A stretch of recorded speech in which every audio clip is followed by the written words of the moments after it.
नमस्कार दोस्तों। आज हम डिस्कस करेंगे Himachal Pradesh forest guard written exam जो कल होने वाला है उसके पॉइंट ऑफ व्यू से कुछ इम्पोर्टेंट क्वेश्चन डिस्कस करेंगे जो आपको कल होने वाले एग्ज़ाम में काफ़ी हेल्पफुल साबित होंगे।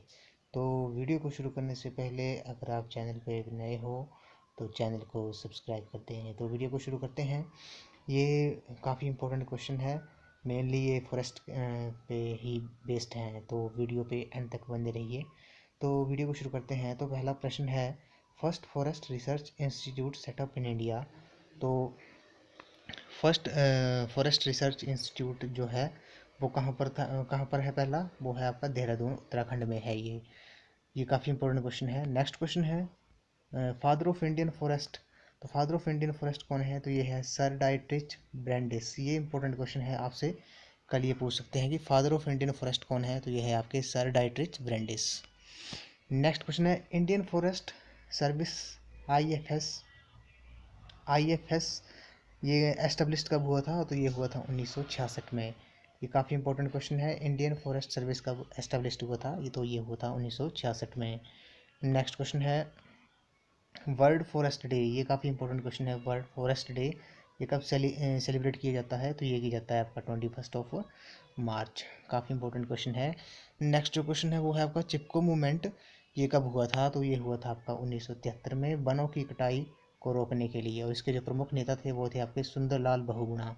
काफ़ी इंपॉर्टेंट क्वेश्चन है, चिपको मूवमेंट ये कब हुआ था? 1973 में। नेक्स्ट क्वेश्चन है, Indian State of Forest report ISFR is released. तो ये कब रिलीज़ होती है? ये हर 2 वर्ष बाद रिलीज़ होती है ISFR रिपोर्ट। अभी जो लास्ट टाइम हुई थी ISFR वो है कि 2019 में रिलीज़ हुई थी। ये काफ़ी इंपॉर्टेंट क्वेश्चन है कि ISFR की रिपोर्ट हर कितने वर्ष बाद रिलीज़ होती है? तो ये होती है 2 साल बाद। नेक्स्ट क्वेश्चन है, कौन सी स्टेट के जो 90% अंडर द फॉरेस्ट 90% फॉरेस्ट है? तो वो है आपका मिज़ोरम। परसेंटेज के हिसाब से सबसे ज़्यादा जो फॉरेस्ट है वो है आपके मिज़ोरम में है, और एरिया वाइज सबसे ज़्यादा है मध्य प्रदेश में। नेक्स्ट क्वेश्चन है, नेशनल फॉरेस्ट पॉलिसी इंट्रोड्यूस्ड। तो नेशनल फॉरेस्ट पॉलिसी जो इंट्रोड्यूस हुई थी ये हुई थी आपकी 1952 में। काफ़ी इंपॉर्टेंट क्वेश्चन है, नेशनल फॉरेस्ट पॉलिसी कब इंट्रोड्यूस हुई थी? 1952 में ये हुई थी। नेक्स्ट क्वेश्चन है, biggest mangrove forest in India. तो ये बिगेस्ट मैंग्रोव फॉरेस्ट इंडिया कौन है? तो ये है आपके सुंदरबन के वेस्ट बंगाल में ये सुंदरबन पड़ता है। काफ़ी इंपॉर्टेंट क्वेश्चन है, biggest mangrove forest in India Sundarban है।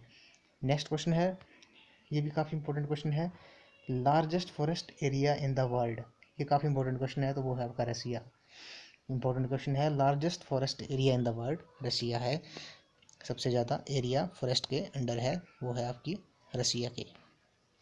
नेक्स्ट क्वेश्चन है, largest area under the forest state of India. यानी कि भारत का कौन सा राज्य है जिसमें क्षेत्रफल यानी कि एरिया सबसे ज़्यादा है फॉरेस्ट ने कवर किया है? वो है आपका मध्य प्रदेश ने। और अगर आपसे परसेंटेज वाइज पूछा जाए तब होगा आपका मिज़ोरम ने। मिज़ोरम में सबसे ज़्यादा वन है प्रतिशतता के हिसाब से। नेक्स्ट क्वेश्चन है, 21.67% of land is covered by forest in India. ये आपसे पूछ सकते हैं कि फॉरेस्ट ने यानी कि वन ने भारत की कितनी भूमि पर कवर की है फॉरेस्ट ने यानी कि वनों ने? तो वो की आपकी 21.67%। ये काफ़ी इंपॉर्टेंट क्वेश्चन है। नेक्स्ट क्वेश्चन है, यहाँ पूछा है कि which type of forest have even aged trees forest. तो ये है आपके इवन एज्ड फॉरेस्ट जो है type of forest have even aged tree forest. ये काफ़ी इंपॉर्टेंट क्वेश्चन है। नेक्स्ट क्वेश्चन है, फॉरेस्ट रिसर्च इंस्टीट्यूट ये कहाँ पर है? तो फॉरेस्ट रिसर्च इंस्टीट्यूट आपका देहरादून उत्तराखंड में है। ये काफ़ी इंपॉर्टेंट क्वेश्चन है।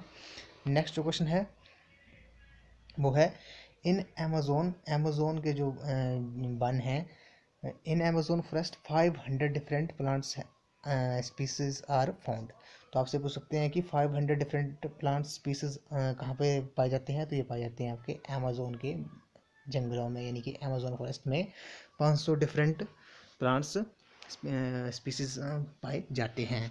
नेक्स्ट क्वेश्चन है, total area covered by forest and tree in India according to the Indian State of Forest Report 2019 के अनुसार। तो ट्री और फॉरेस्ट यानी कि वन और ट्रीज़ ने कितना एरिया कवर किया है, वो किया है आपका 8,07,276 स्क्वायर किलोमीटर ये कवर किया है। अगर आपसे परसेंटेज में पूछा जाए कि ISFR 2019 की रिपोर्ट के अनुसार कितना एरिया कवर किया है फॉरेस्ट और ट्री ने, तो परसेंटेज में होगा आपका 24.56। ये काफ़ी इंपॉर्टेंट क्वेश्चन है। नेक्स्ट क्वेश्चन है when canopy density is more than 70% forest is known as, तो उसे कहते हैं very dense forest. When canopy density is more than 70% forest is known as very dense forest. ये काफ़ी इंपॉर्टेंट क्वेश्चन है। Next question है International Tropical Timber Organization यानी कि ITTO का हेडक्वार्टर जो है वो है आपका जापान में है, इंटरनेशनल ट्रॉपिकल टिम्बर ऑर्गेनाइजेशन का। नेक्स्ट इंपॉर्टेंट क्वेश्चन है, ये पिछली बार पूछा गया था फॉरेस्ट गार्ड के रिटन एग्जाम में। वन महोत्सव भारत में इसने शुरू किया था, तो ये किया था आपका KM मुंशी ने। और ये आपसे पूछ सकते हैं, इस बार पूछ सकते हैं कि वन महोत्सव कब मनाया जाता है, तो ये मनाया जाता है 1 से 7 जुलाई यानी कि जुलाई के पहले हफ्ते में वन महोत्सव मनाया जाता है 1 से 7 जुलाई। तो काफ़ी इंपॉर्टेंट क्वेश्चन है। वन महोत्सव भारत में KM मुंशी ने शुरू किया था, 1 जुलाई में से लेके 7 जुलाई तक ये मनाया जाता है। तो जो वन महोत्सव था वो आपका KM मुंशी ने शुरू किया था, 1 जुलाई से लेकर 7 जुलाई तक ये मनाया जाता है। नेक्स्ट क्वेश्चन है person famously known as waterman. तो वाटरमैन के नाम से किसे जानते हैं, ये जानते हैं आपके राजेंद्र सिंह को। ये पिछली बार भी क्वेश्चन ये पूछा गया था कि person famously known as waterman, तो ये है आपके राजेंद्र सिंह। काफ़ी इंपॉर्टेंट क्वेश्चन है।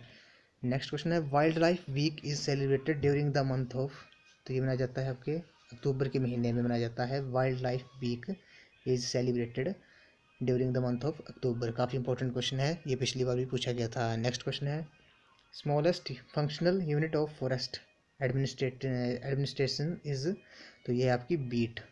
Smallest functional unit of forest administration is beat है, और ये किसके अंडर होती है, ये होती है हेड फॉरेस्ट गार्ड के अंडर आती है। जो बीट है सबसे smallest functional unit of forest administration कौन सी है, बीट है।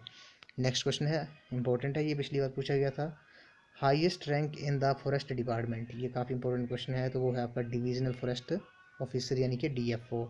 सबसे हाईएस्ट रैंक जो है फॉरेस्ट डिपार्टमेंट में वो है आपका DFO यानी कि divisional forest officer. Next question है हिमालयन फॉरेस्ट रिसर्च इंस्टीट्यूट, ये कहाँ पर है, तो ये है आपका शिमला में है, हिमाचल प्रदेश में है ये हिमालयन फॉरेस्ट रिसर्च इंस्टीट्यूट। काफ़ी इंपॉर्टेंट क्वेश्चन है ये।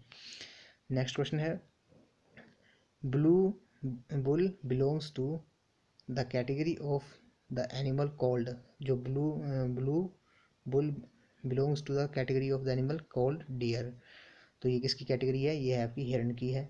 नेक्स्ट क्वेश्चन है एरिया अंडर फॉरेस्ट इन Himachal Pradesh. Area under forest यानी कि फॉरेस्ट के अंडर जो एरिया है हिमाचल प्रदेश का वो है आपका 37,033 स्क्वायर किलोमीटर। ये काफ़ी इंपॉर्टेंट क्वेश्चन है कि एरिया अंडर द फॉरेस्ट कितना है, ये है आपका 37,033 स्क्वायर किलोमीटर। नेक्स्ट क्वेश्चन है वर्ल्ड मैन ऑफ इंडिया के नाम से किसे जाना जाता है, तो ये जाना जाता है पक्षी वैज्ञानिक जो थे वो सलीम अली, उनको जाना जाता है वर्ल्ड मैन ऑफ इंडिया के नाम से जाना जाता है। ये काफ़ी इंपॉर्टेंट है। उसके बाद हम हिमाचल प्रदेश में वनों के आवरण यानी कि फॉरेस्ट के जो प्रश्न है हिमाचल प्रदेश पे ही बेस हैं, तो इनके बारे में डिस्कस करते हैं। तो पहला जो प्रश्न है वो है आपका कि हिमाचल प्रदेश में वनों का कुल क्षेत्रफल कितना है, तो ये है आपका 37,033 वर्ग किलोमीटर है, और एरिया में है आपका परसेंटेज में है 66.52%। ये काफ़ी इंपॉर्टेंट क्वेश्चन है। उसके बाद वास्तविक रूप से वन है हिमाचल प्रदेश में वो है आपके 14,696 वर्ग किलोमीटर यानी कि 26.40% वन है हिमाचल में। और कुल वन क्षेत्रफल का कितना है, ये है आपका 39.68 यानी कि टोटल जो वन है फॉरेस्ट में वो है आपके 66.52%। और एरिया में है आपके 37,033 वर्ग किलोमीटर। उसके बाद सर्वाधिक वन क्षेत्र जो है वो है आपके लाहौल स्पीति डिस्ट्रिक्ट में है, 10,133 वर्ग किलोमीटर है। और सबसे कम वन क्षेत्र जो है वो है आपके हमीरपुर डिस्ट्रिक्ट में 219 वर्ग किलोमीटर। ये काफ़ी इम्पोर्टेंट है। उसके बाद सबसे अधिक वनाच्छादित क्षेत्रफल है, यानी कि एरिया वाइज सबसे ज़्यादा फॉरेस्ट है, वो है आपके डिस्ट्रिक्ट चंबा में है। चंबा में है 2430 वर्ग किलोमीटर एरिया है। और सबसे कम एरिया वाइज जो कम वन है वो है आपके लाहौल स्पीति में 193 वर्ग किलोमीटर। उसके बाद है सर्वाधिक वन है, यानी कि कुल क्षेत्रफल के, यानी कि जो डिस्ट्रिक्ट का कुल क्षेत्रफल है उसके अकॉर्डिंग सबसे ज़्यादा वन है वो है आपके सिरमौर में 49.3%। और जो सबसे कम वन क्षेत्र हैं अकॉर्डिंग टू क्षेत्रफल यानी कि एरिया डिस्ट्रिक्ट के, तो वो सबसे कम एरिया लाहौल स्पीति में सबसे कम है 1.41% हैं।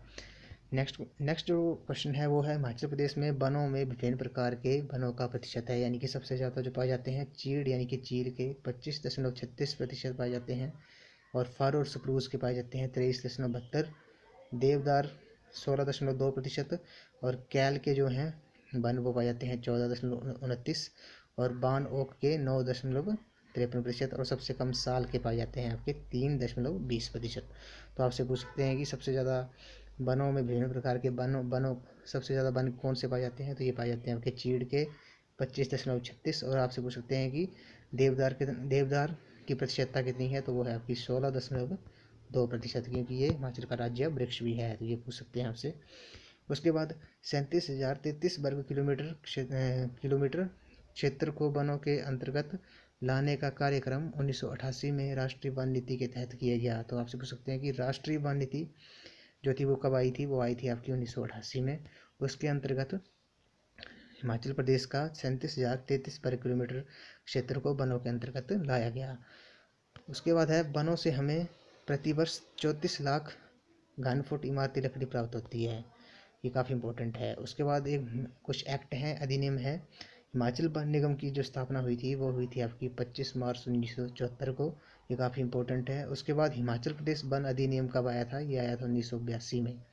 और हिमाचल प्रदेश वन संरक्षण रख रखाव अधिनियम ये आया था 1984 में। और हिमाचल प्रदेश भूमि संरक्षण अधिनियम 1978 में आया था, ये काफ़ी इंपॉर्टेंट है। एक बार फिर रिपीट कर लेते हैं। हिमाचल प्रदेश वन निगम की स्थापना हुई थी आपकी 25 मार्च 1974 को। उसके बाद हिमाचल प्रदेश वन अधिनियम 1982 में आया था। हिमाचल प्रदेश वन संरक्षण रख रखाव अधिनियम 1984 में आया था। और हिमाचल प्रदेश भूमि संरक्षण अधिनियम 1978 में आया था। उसके बाद चीड़ के वृक्ष से बिरोजा प्राप्त होता है, जो तारपीन का तेल प्लास्टिक की चीज़ें बनाने के काम आता है। बिलासपुर व नाहन में बिरोजा फैक्ट्री हैं। तो आपसे पूछ सकते हैं कि चीड़ के वृक्ष से क्या प्राप्त होता है, तो चीड़ के वृक्ष से होता है हमें बिरोजा प्राप्त होता है, जो तारपीन का तेल और प्लास्टिक की चीज़ें बनाने के काम आता है। बिलासपुर व नाहन में बिरोजा फैक्ट्रियाँ हैं। नेक्स्ट जो है वो है 1980 में सामाजिक वानिकी परियोजना हिमाचल प्रदेश में शुरू हुई थी। तो आपसे पूछ सकते हैं कि सामाजिक वानिकी परियोजना हिमाचल प्रदेश में कब शुरू हुई, तो ये हुई थी 1980 में ये स्टार्ट हुई थी। उसके बाद 1980 में जर्मनी की सहायता से धौलाधार कृषि वानिकी परियोजना हिमाचल प्रदेश में शुरू की गई और 1989 में ये पूर्ण हुई। तो आपसे पूछ सकते हैं कि धौलाधार कृषि वानिकी परियोजना हिमाचल प्रदेश में कब शुरू हुई, ये हुई थी आपकी 1980 में। किसकी सहायता से, ये पूछ सकते हैं आपसे, तो ये हुई थी आपकी जर्मनी की सहायता से। और ये पूरी कब हुई थी योजना, ये हुई थी 1989 में ये पूरी हुई थी। और ये स्टार्ट कब हुई थी, ये हुई थी आपकी 1980 में स्टार्ट हुई थी और 1989 में ये ख़त्म हुई थी। और ये धौलाधार कृषि वानिकी परियोजना किसकी सहायता से शुरू हुई थी, जर्मनी की सहायता से। ये काफ़ी इम्पोर्टेंट है। तो फ्रेंड्स आज की वीडियो में बस इतना ही। आई होप आपको वीडियो पसंद आई होगी, तो वीडियो को लाइक शेयर एंड सब्सक्राइब कर दें। Thank you friends.